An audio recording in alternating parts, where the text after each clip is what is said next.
오늘 또 주님 앞에 주일 예배를 드리는 우리 사랑하는 성도 여러분들에게 이번 한 주도 하나님이 함께 하시고 지켜주시고 보여주시는 은혜가 차고 넘치시기를 주님의 이름으로 간절히 축원합니다. 재미있는 이야기 하나가 있습니다. 2000년 전 예수님이 부활하시고 나온 후 어느 날인가, 과거 예수님으로부터 치유함을 받은, 고침을 받은 경험이 있는 사람들이 이제 주말에 기도원으로 모여 집회를 갖기로 하였습니다. 예수님이 3년의 공생애를 기원하는 동안 이제 예수님으로부터 치유함을 받았던 모든 사람들에게 이제 이메일을 보내가지고 기도원으로 모여달라 이제 이렇게 공지를 했습니다. 그랬더니 많은 사람들이 모였습니다. 하지만 첫날 저녁 식사 중에 이제 예수님으로부터 치유받았던 사람들 중에 하나가 예수님께서 예수님의 손으로 자신의 눈을 만져주셔가지고 치료해 주셨다라고 하는 것을 이제 간증을 했습니다. 그러자 그때 어떤 다른 사람이 잠깐만, 예수님이 당신의 눈을 만져줬다고? 나는 안 만져주셨는데 예수님이 그저 내게 말씀만 하셔가지고 나는 들을 수 있게 되었는데, 이렇게 이야기를 합니다. 그러자 또 다른 식탁에 있었던 사람이 또 다른 이야기를 합니다. 아니요, 예수님은 내게 말씀만 하셨거나 또는 예수님의 손으로 그저 만져주시만 않고 예수님이 나를 위해서 직접 흙을 가져오셔가지고 흙에 침을 뱉어서 그걸 반죽으로 만들더니 내 눈에 발라주셔서 내가 보게 되었습니다. 이렇게 이야기를 했습니다.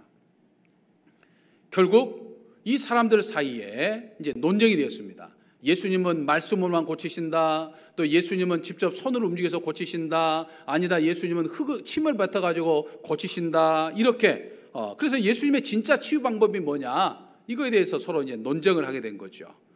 그렇게 그들이 논쟁을 벌이다가 이제 그룹으로 나누게 됐는데 한 주가 지나니까 세 그룹으로 나뉘게 되었습니다. 그래서 결국에는 한 그룹은 오직 말씀으로만 고치시는 교회, 이렇게 교회 이름을 정했고, 한 교회는 안수교회, 안수로만 예수님이 우리를 고치신다, 안수교회를 했고, 또 한 교회는 예수님께서 거룩한 침을 발라가지고 고쳐주시는 교회다, 이렇게 정했다는 거예요. 결국 이 일로 인하여서 이제 교파가 생겨나게 되었다라고 하는 것이죠. 한 하나님을 믿는다 하면서도 갈등과 다툼으로 기독교가 서로 나눠지고 교파로 갈라지게 된 것을 이제 꾸짖고 있는, 풍자하고 있는 하나의 이야기입니다. 사람들은 세상에 살면서 내 생각과 다른 사람, 나와 여러 가지로 다른 것을 내어서 수용하지 못하고 살아갑니다. 나와 다르다고 하는 것은 틀린 것이 아니다라고 이야기하면서도 나와 다른 것을 받아들이지 못하고 틀렸다고 이야기를 합니다. 하지만 교회 공동체는 서로 다른 사람들이 예수 그리스도 안에서 하나가 되는 그런 신비를 경험하는 공동체다라고 하는 거죠. 다름을 인정하고 오늘도 예수 그리스도 안에서 정말 하나됨을 이루는 삶을 사는 사람들이 바로 믿는 사람들의 삶이다라고 하는 거죠. 그래서 이번 한 주간 동안 우리는 나와 다른 사람들을 많이 만나게 될 것입니다. 근데 그들을 향해서 틀리다고 이야기하기보다는 그들을 인정해주고 그들과 함께 더불어 살아가는, 또 하나됨을 이루려고 힘써 노력하는 저와 우리 사랑하는 성도 여러분들 되시기를 주님의 이름으로 간절히 축원합니다. 여전히 코로나 바이러스가 서울, 경기 지역에 기승을 부리고 있고, 이제 대전까지 많은 확진자가 생기고, 그 다음에 전주와 익산, 이웃 도시까지 이제 코로나가 확산되어 가고 있는 것들을 보게 됩니다. 이제 그러는 가운데서도 우리는 이 생활의 거리를 지켜가면서 이제 1000시간 이 특별 새벽 기도회를 드리고 있습니다. 지난 2주 동안 오늘까지 약 832시간을 우리가 드렸습니다. 그래서 이 페이스대로 가게 되면 이제 돌아오는 수요일 새벽에는 우리가 1000시간 특별 새벽 기도를 이제 완주하게 될 것이다라고 생각을 합니다. 그래서 우리는 1000시간 특별 새벽 기도를 통해서 이 코로나 사태 이전에 한국 교회와 우리 신앙인들의 모습들을 진단해가지고 진지하게 우리 자신들의 부족함을 돌아보고 성찰해보는 시간을 갖고 있습니다. 더 나아가서 이제 코로나 사태 이후에 우리 한국교회와 우리 교회가 또 우리 신앙의 사람들이 어떤 삶을 살아야 될 것인가, 어떤 믿음의 삶을 살아야 될 것인가를 우리가 함께 고민하며 이제 조명해보고 있습니다. 그런 가운데 지난 이제 16일 화요일 새벽에 이제 오늘 본문 말씀을 가지고 제가 새벽 제단을 쌓는 우리 기도용사 여러분들과 함께 이 말씀을 나누다가 이 말씀이 계속해서 저에게 울림이 되는 거예요.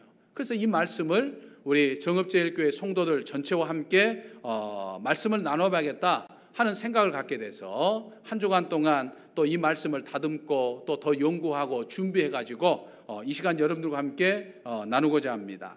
마태복음 5장부터 7장까지를 가리켜서 우리는 흔히 산상수훈이다 이렇게 이야기합니다. 쉽게 말하면 예수님께서 산 위에서 설교하신 말씀이다 이렇게 우리는 생각해도 큰 무리가 없겠습니다.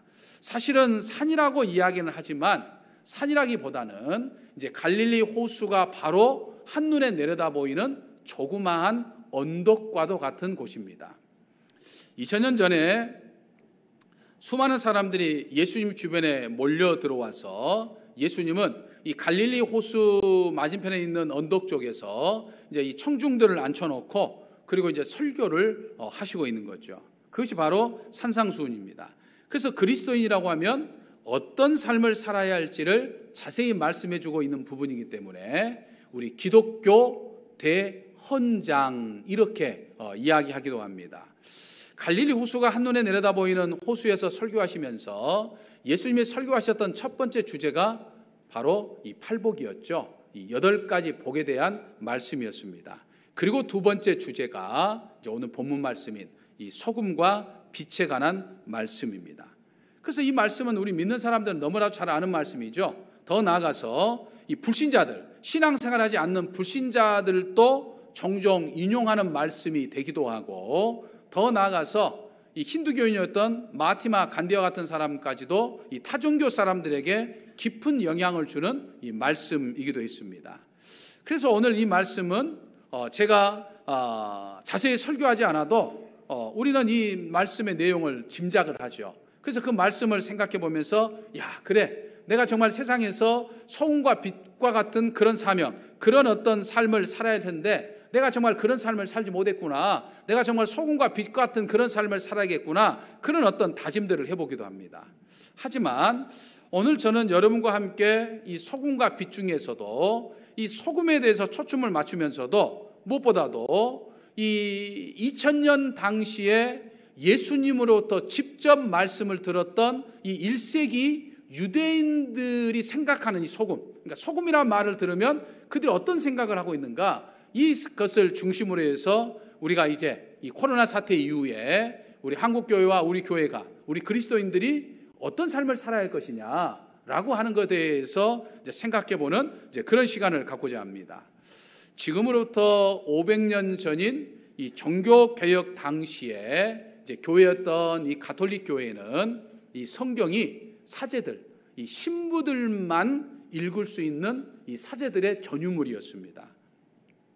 당시 성경은 이제 라틴어, 고대 이 로마어로 되어 있었기 때문에 일반 성도들은 자기들의 언어로 번역된 성경이 없어서 이 성경을 읽지 못하고 있었습니다. 사제들만 성경을 읽었다라고 하는 거죠. 하지만 이제 종교개혁자였던 마틴 루터가 종교개혁을 하면서 이 성경이 일반 성도들에게 들려져야 한다라고 생각하면서 이제 이 라틴어로 되어 있던 성경을 자기 나라 모국에 있는 이 독일어로 번역을 하게 되었죠.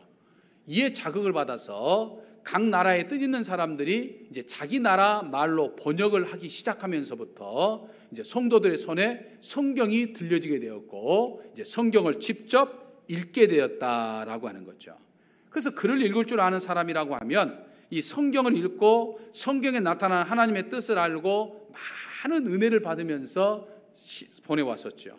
하지만 우리가 성경을 읽다 보면 종종 이 성경의 내용들 중에서 그 당시에 살고 있었던 사람들의 어떤 문화라든지 풍습이라든지 가치관이라든지 그때 사람들이 많이 사용하고 있던 이 언어적인 것들을 제대로 알지 못하면 이해가 되지 않는, 그리고 전혀 엉뚱한 해석이 되고 마는 그런 부분들이 없지 않아 있다라고 하는 것들을 볼 수 있습니다. 이제 그 대표적인 것이 이제 구약 성경에 보면 이제 에스겔서와 그다음에 다니엘서 일부와 이제 신약 성경을 보면 이제 요한계시록과 같은 이 묵시록에 해당되는 이제 그런 말씀들이 있죠. 최근에 신천지가 이제 은밀하게 포교를 하던 데에서 바꿔가지고 아주 적극적으로 지금 포교해 나가고 있습니다. 지금 이 코로나 사태로 직격탄을 맞아서 지금 다 주춤하고 있는 상태입니다만 이 신천지 수가 20만이 넘었다 이렇게 지금 이야기들을 합니다. 예전에 신천지가 이제 시작되면서 얼마 되지 않아서는 이제 14만 4천 명만 이제 구원받는다라고 생각하면서 14만 4천의 교인을 얻기 위해서 굉장히 활발하게 활동을 하던 것이 엊그제였는데 이제는 14만 4천이 넘어서 20만이 넘어간 게 된 거예요. 그러니까 14만이 넘으면 이제 새하늘과 새 땅이 온다고 이렇게 주장을 했다가 이제 논리를 살짝 바꿨습니다. 어떻게 바꿨느냐? 이제 20만이 넘으니까 이 20만 넘는 신천지 교인 중에서 이제 하나님께서 가라지와 알곡을 이제 구별하신다는 거예요. 그래서 진짜 14만 4천 명, 정말 신천지 포교와 신천지 활동에 열심히 할 수 있는 14만 4천 명만 거기서 또 뽑아가지고 죽지 않고 육체로 영생을 하면서 세상을 다스리는 왕과 같은 그런 삶을 살게 될 것이다. 이렇게 논리를 바꿨어요. 그러니까 20만이 넘는 사람들이 14만 4천에 들어가기 위해서 이제 눈에 불을 켜고 이 포교 활동을 하기도 하고 또 열심히 신천지 활동을 한다는 거죠. 그러니까 점점 이 신천지 교인들이 늘어나는 거죠. 근데 여러분, 이 신천지가 말하는 14만 4천 명은 이 요한계시록에 나와 있는 14만 4천 명을 이야기하는 것인데, 이 요한계시록에 나타나는 14만 4천 명은 그런 뜻이 아닙니다. 이스라엘 민족은 이 히브리인들은 이 숫자의 나름대로 그 의미를 담아가지고 사용을 하게 되는데, 예를 들어서 1이라고 하는 숫자는 시작을 나타내면서 하나님을 상징합니다. 그 다음에 3이라고 하는 숫자는 거룩을 뜻해요. 그래서 31 그러면 어떤 의미가 있겠습니까?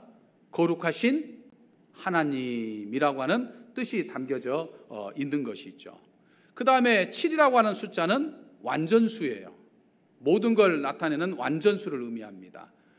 그래서 이 완전수를 상징하는 7보다 하나 적은 6은 불완전한 숫자예요. 그래서 불완전한 숫자가 3개가 모이면 666 해가지고 사단 마귀를 이제 지칭하는 그런 의미로 사용했다라고 하는 거예요. 그러니까 성경에 나오는 요한계시록에 나오는 666은 사단 마귀를 상징하는 숫자예요. 그런 것처럼 이 12라고 하는 숫자가 있는데, 12라고 하는 숫자는 택함을 받는 사람을 상징하는 숫자예요. 그러니까 많은 사람들 가운데서 하나님의 자녀로 부름받은 것을 상징하는 숫자가 12라고 하는 숫자인데, 여러분들 구약에서 12를 숫자 상징하는, 이 부름받는 사람을 상징하는 이 12를 상징하는 것이 뭐가 있죠? 12지파. 네, 12지파. 수많은 민족들 가운데 12지파가 하나님의 선택받은 지파로, 선택받은 사람으로 부름받았잖아요. 그래서 12지파가 있고요. 신약 성경에서 선택받은 사람을 상징하는 12가 뭐가 있습니까? 12제자, 12제자가 있어요. 그래서 구약 시대와 신약 시대를 통틀어 가지고 택함을 받은 사람을 이야기할 때 구약의 상징 12, 신약의 상징 12를 곱하면 얼마가 나옵니까? 144가 나와요. 거기에 이스라엘 민족에 있어서 1000이라고 하는 숫자는 대단히 많다고 하는 것을 의미합니다. 지금은 이제 우리 정읍시내 다니는 버스가 사람들에게 많이 타지 않아서 한산하지만, 아마 예전에는 이제 장날등이 되면 그 시내 버스가 마치 지금 서울의 출근길에 이 지하철에 타는 사람들처럼 아주 바글바글 했었던 때가 있었죠. 그래서 사람들의 버스에 가득 차 있으면 우리는 그 버스를 가리켜서 뭐라고 이야기합니까? 만원 버스다, 이렇게 이야기합니다. 버스비가 만원이라고 하는 말도 아니고 버스 안에 10,000명이 탔다는 말도 아니고 무슨 뜻이죠? 버스 안에 사람들이 가득 시글시글하다라고 하는 그런 의미로 우리가 만원 버스라고 그랬죠. 마찬가지로 이스라엘 민족의 천이라고 하는 숫자는 그런 뜻이 담겨져 있습니다. 자, 그래서 신약과 구약 시대를 통틀어 가지고 택함을 받은 사람들이 너무너무 많더라, 대단히 많더라 라고 하는 것을 나타내는 수가 구약 시대를 상징하는 12, 신약 시대를 상징하는 12 곱하기 대단히 많다고 하는 것을 상징하는 1000을 곱하면 얼마가 되죠? 12 곱하기 12 하면 144, 144 곱하기 1000 하면 14만 4천 명이 나온 거예요. 그래서 사도 요한이 환상 가운데 천국에 갔더니 천국에 구원받는 사람들이, 신구약을 통해서 구원받는 사람들이 너무너무 많이 있더라, 엄청나게 많이 있더라, 시글시글 많이 있더라 라고 하는 것을 표현하기 위해서 14만 4천을 이야기한 거예요. 그러니까 요한계시로 나오는 14만 4천 명은 단순히 한 명, 두 명을 쉬어가지고 하는 14만이 아니라 신구약을 통틀어서 구원받아서 천국 가는 사람들이 너무너무 많다고 하는 것을 의미하는 상징적인 숫자예요.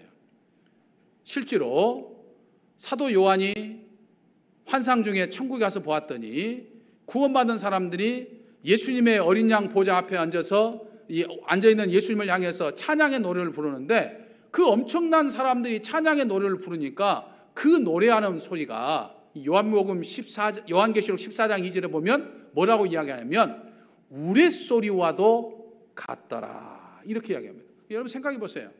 우리 14만 4천 명이 뿐만 아니라 어마어마한 숫자, 지금까지 신구약을 통틀어서 구원받는 사람들이 14만 명 있겠습니까? 더 많은 사람들이 있는데 그 수많은 사람들이 하나님의 어린 양 보좌를 향해서 찬양의 노래를 부르니까 그 노래수가 엄청나게 컸다는 거예요. 장엄했다는 거예요.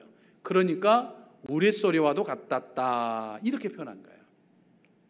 여러분, 이렇듯이 당시의 문화나 풍습이나 또 사람들의 가치관이나 또 언어적인 습관을 통해서 해석되지 않으면 엉뚱한 해석이 나오게 되기 때문에 이 우리가 성경을 읽고 제대로 그 성경을 깨닫는다고 하는 것이 쉽지 않는 작업이라는 것도 우리는 느낄 수 있습니다.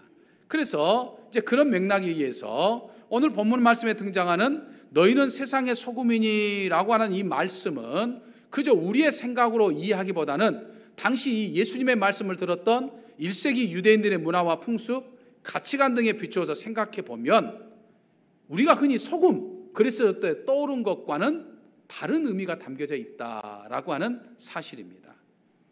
코로나 사태 이전에 우리 한국교회나 세계교회에서 오늘 이 본문 말씀이 선포되질 때 이 소금의 역할이라고 하는 것은 이제 소금의 어떤 맛을 내거나 부패를 방지하는 그런 내용이었죠. 사실은 그런 내용이 틀리거나 전혀 잘못된 해석은 아닙니다.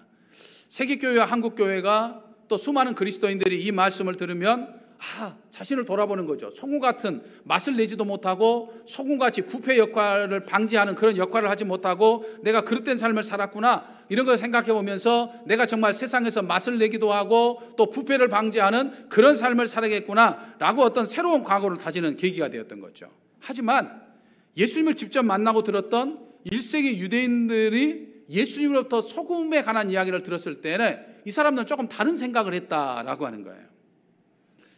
지금으로부터 2000년 전인 1세기 유대인들뿐만 아니라 오늘날 현대를 살아가고 있는 사람들 가운데서도 나라마다 이 소금을 연상하는 것이 조금씩 다릅니다. 예를 들면 미국 사람들은 소금하면 제일 먼저 떠오르는 것이 뭐냐면 맛이나 부패 방지보다는 고혈압을 먼저 떠오른다고 그래요. 성인병으로 고생하는 미국 사람들에게 있어서 이 소금하면 이제 이 음식에 들어가는 양념의 하나이긴 하지만 어떤 사람들의 고질적인 고혈압을 일으키는 대표적인 어떤 것으로 생각하기 때문에 소금 그러면 고혈압을 먼저 떠오르게 된다라고 하는 거죠. 또 지중해 해변에 위치했던 이탈리아 사람들은 이제 소금하면 부패를 방지하는 그런 방부제를 떠오르게 됩니다. 왜냐하면 그쪽 지역은 이제 바닷가의 더운 날씨 때문에 이제 음식이 쉽게 상하는 그런 것이 비일비재하기 때문에 이 소금을 방부제로 많이 사용하는 나라가 이탈리아예요. 그래서 이탈리아 사람들은 소금하면 이 방부제를 먼저 떠오르게 된다라고 하는 거예요. 그러니까 우리와 동시대에 살고 있지만 이렇게 미국과 이탈리아 사람들이 생각하는 소금의 이미지가 다른 것처럼 2000년 전에 이 유대인들, 1세기 유대인들도 조금 달랐다라고 하는 거죠. 자, 그렇다고 한다면 2000년 전에 예수님 당시에 유대인들을 향하여서 예수님께서 너희는 세상의 소금이니라고 말씀하셨을 때 이 유대인들은 어떤 것을 생각하게 되었을까요? 마태복음에 기록됐던 이 당시 언어가 이제 헬라어였습니다.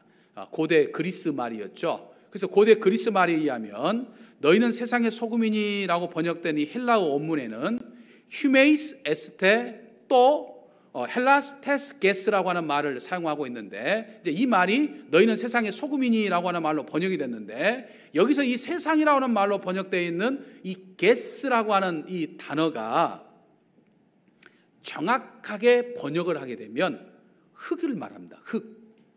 그러니까 너희는 세상의 소금이니라고 하는 이 말씀이 선포되는 이 부분은 너희는 흙 속의 소금이니 이렇게 번역이 돼야 된다라고 하는 이야기예요.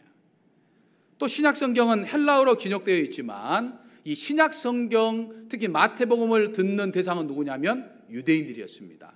그 당시에 공용어가 그리스 헬라어였기 때문에 헬라어를 사용하고 있지만 이 사람들은 조상 때부터 이 히브리어를 사용했던 그래서 히브리적인 어떤 사고방식을 가지고 있었기 때문에 헬라어를 도용해서 사용하고 있을 뿐이지 거기에는 자기들의 히브리적인 생각이 담겨져 있었다라고 하는 거예요. 이 본문은 이 셈족의 언어인 히브리어 그리고 아람어, 이 아랍어에 의하면 모두가 흙으로 만들어진 이 화덕을 의미했습니다. 화덕이 무엇인지 아시죠? 이 화덕은 진흙으로 만들어 가지고 이 빵을 굽는 데 사용했던 이 부엌 도구였는데 지금도 이제 2000년이 지났지만 지금도 이 베두인이라고 하는 사람들이 살고 있는 마을에 가보면 이 화덕으로 되어 있는 진흙으로 만든 화덕을 종종 볼 수 있습니다. 그래서 이 화덕을 이용해서 빵을 구워서 먹는 모습들을 이제 보게 된다라고 하는 거죠. 그러니까 결론적으로 너희는 세상의 소금이니라고 번역된 이 말씀, 너희는 화덕 속의 소금이니 이렇게 번역이 돼야 되고 유대인들이 생각할 때는 그렇게 생각했다라고 하는 거죠. 다만 이 말이 오늘날 우리에게는 확 다가오지 않아요. 소금하면 맛을 내거나 방부제로 사용하는데 화덕에 사용한다? 어떻게 사용되지? 이해되지 않지만 유대인들의 입장에서 우리가 이걸 보게 되면 이 소금의 역할을 또 다른 역할을 우리가 발견할 수 있고 정말 코로나 사태 이후에 우리가 어떤 삶을 살아야 할지를 깨달을 수 있는 하나의 단초가 된다라고 하는 거죠. 나무가 많지 않았던 이스라엘 땅에서는 이 화덕을 사용하는 주 연료가 이제 이 짐승의 배설물이었습니다. 우리나라는 나무가 많았죠. 그래서 예전에 우리가 아궁이 같은데 이제 이 불을 떼려고 하면 뗄감이 뭐였습니까? 나무였죠. 밖에만 나가면 나무를 펴다가 할 수 있었던 나무들이 많았어요. 그런데 유대인들에게는 이 팔레스타인 지역에는 나무가 많지 않아요. 그렇기 때문에 뗄감이 필요하니까 뭘 했냐면 주로 이제 낙타, 또 소, 또는 염소, 또 양 이런 짐승들의 배설물을 말린 거예요. 잘 말려가지고 꼬들꼬들하게 잘 말려가지고 그걸 이제 이 뗄감으로 사용한다라고 하는 거죠. 그래서 이 짐승의 배설물을 받아가지고 잘 말리는 역할은 이제 시집을 아직 가지 않는 이 딸들이 주로 그 일들을 맡았었습니다. 그런데 이 동물의 이 똥, 이 배설물이 쉽게 자리에 불이 붙지가 않아요. 잘 말리긴 하지만 아주 꼬들꼬들하게 말리긴 하지만 불을 붙이면 잘 불이 붙지 않아요. 그래서 이때 불을 잘 붙을 수 있게 하는 것이 있었는데 그게 바로 소금이었던 거예요. 소금. 그래서 소금을 이 촉매 역할로 사용해서 이제 불을 붙인 겁니다. 그래서 이 유대인들은 집에 이 주식인 빵을 만들기 위해서 화덕들이 전부 다 있는데 이제 화덕의 가장 밑에 소금을 깔아요. 그리고 이제 그 위에 동물의 변을 올려놓고 불을 붙이면 소금이 촉매 역할을 해가지고 불이 잘 붙게 된다는 거예요. 우리 예전에 연탄이 꺼지면 이제 연탄에 불을 붙이기 위해서 번개탄을 사용했던 것과 비슷한 이치가 되겠습니다. 그래서 이처럼 당시 소금이라고 하는 것은 음식에 맛을 내기도 하고 방부제 역할을 하기도 했지만 흔히 유대인들은 이 화덕에 사용을 했다라고 하는 거죠. 특별히 흙 속의 소금이라고 말할 때 이 불을 붙이는 불쏘시개 역할을 하는데 사용을 했다라고 하는 거죠. 이제 이런 배경에서 생각해 보면 13절 하반절, 중반절과 하반절의 말씀이 좀 더 우리가 새롭게 또 이해될 수 있는 거예요. 너희는 진흙 속의 소금이니 또는 화덕 속의 소금이니 만일 그 맛을 잃으면 무엇으로 짜게 하리요? 후에는 아무 쓸데없이 다만 밖에 버려져 사람에게 밟힐 뿐이라 라고 말씀합니다. 근데 여기서 여러분 생각해 보면 소금이 짠맛을 잃을 수 있을까요? 없을까요? 없습니다. 이 세상에 달지 않는 설탕이 없는 것처럼 짠맛이 없는 소금은 없어요. 다만 소금의 질이 다르죠. 짠맛이 많이 있는 소금, 좀 덜 있는 소금, 좋은 천일염, 또 나쁜 어떤 화학물이 섞여 있는 소금, 이런 차이만 있을 뿐이지 소금이 짠맛이 있을 수가 없어요. 그런데 여기서 소금이 맛을 잃어버린다, 짠맛을 잃어버린다라고 하는 이야기는 불쏘시개로 사용을 많이 하다 보니까 이제 이게 촉매 역할을, 기능을 잃어버리게 된 거예요. 그러면 화덕에다 더 놔둘 수가 없잖아요. 그래서 있던 것들을 전부 다 소금을 긁어내고 밖에 버려버린 거예요. 그리고 새 소금을 화덕 속에다 깔아넣는 거예요. 그래서 주님께서 너희는 화덕 속의 소금이니라고 말씀하신 것은 우리가 세상에서 맛을 내기도 하고 방부제 역할도 하게 되지만 우리가 세상에서 어떤 삶을 살아야 되냐? 불쏘시개 역할을 우리가 살아야 한다라고 하는 것을 이야기합니다. 그동안 코로나 사태 이전에 우리 한국교회와 우리 신앙인들의 삶은 어떤 삶이었습니까? 거침돌, 꺼트리는, 초치는, 하나님의 영광을 가리는 이런 일들만 했던 거예요. 마치 아무 쓸모 없어가지고 밖에 버려버리는 그런 역할을 했다는 거죠. 그러나 코로나 사태 이후에 이제 우리 한국교회와 우리 교회와 우리 신앙인들이 같이 할 삶의 모습은 어떤 일을 하는 데 있어서 그 일들이 잘 될 수 있도록 촉매 역할을 하는, 불쏘시개 역할을 하는 그런 일들을 우리가 살아야 된다라고 하는 것을 이야기합니다. 특별히 교회 안에서 정말 우리는 이 불쏘시개 역할을 감당해야 되는 거예요. 교회가 여러 가지 사역들을 결정하는 과정 속에서는 정말 신중하게 생각하고 또 여러 사람들의 논의를 거치기도 하고 여러 가지 것들을 해야 되지만 그 일들이 결정이 되면 우리가 교회 안에서 사역들이 결정이 되면 1000시간 특별 새벽기도를 하겠다고 결정이 되면 우리가 1004명 운동을 하기로 결정이 되면 우리가 선교하기로 결정이 되면 그 결정되는 것이 잘 될 수 있도록 내가 불쏘시개 역할을 해야 된다는 거예요. 거침돌이 아니라 디딤돌 역할을 해야 된다라고 하는 거예요. 그런데 다 결정해야지 하고 있는데 초치는 사람들 있잖아요. 아이고 저거 해서 뭐해? 할 수 있겠어? 아이고 지금 때가 어느 때인데 저런 거 한다고 그래? 괜히 쓸데없이 돈만 들어가고 왜 그거 조금 해야 되지? 이렇게 해가지고 분위기를 그냥 확 찬물을 끼얹어 버리는 그런 사람들이 있었다라고 하는 거예요. 이건 아닙니다. 그리스도인의 삶이라고 하는 것은 내가 교회에 머물러 있든지 직장에 머물러 있든지 세상 모임에 있든지 그 모임이 추고자 하는 특별히 하나님의 영광이 되는 것이라고 한다면 그 일들이 잘 될 수 있도록 불쏘시개가 돼야 된다. 정말 디딤돌 역할을 해야 된다라고 하는 것을 이야기하는 거예요. 그러니까 예수님께서 너희는 화덕 속의 소금이라고 말씀하실 때 너희들은 세상의 소금이라고 말씀하실 때 우리가 서 있는 자리에서 맛도 내기도 하고 또 방부제 역할도 하는 것도 하지만 무엇보다도 그 일들이 잘 될 수 있도록 촉매 역할을 하는, 불쏘시개 역할을 하는, 디딤돌 역할을 하는 그런 일들을 해야 된다라고 하는 거죠. 찬양대에 있으면 찬양대가 잘 될 수 있도록, 여신도에 있으면 여신도가 잘 될 수 있도록, 클럽 활동에 속해 있으면 클럽 활동이 잘 될 수 있도록 그런 역할을 감당하는 것이 진짜 화덕 속에, 세상 속에 솜 같은 역할이다라고 하는 사실을 깨닫고 정말 이 일을 하는, 그래서 내가 머물러 있는 곳에 우리가 사회가 됐든지 교회 공동체가 됐든지 직장이 됐든지 어떤 곳이 됐든지 내가 머물러 있는 곳에 그 일이 잘 될 수 있도록 이 불쏘시개 역할을 감당하는, 그래서 하나님께 귀하게 쓰임받고 영광을 누리는 저와 우리 사랑하는 성도 여러분 되시기를 주님의 이름으로 간절히 축원합니다. 사랑의 아버지 하나님, 너희는 화덕 속의 소금이니라고 말씀하신 이 주님의 말씀에 따라서 정말 저희들이 세상에서 이 소금과 같은 역할, 무엇보다도 이 불쏘시개와 같은 역할을 잘 감당하며 사는 저희 모두가 되게 하여 주옵소서.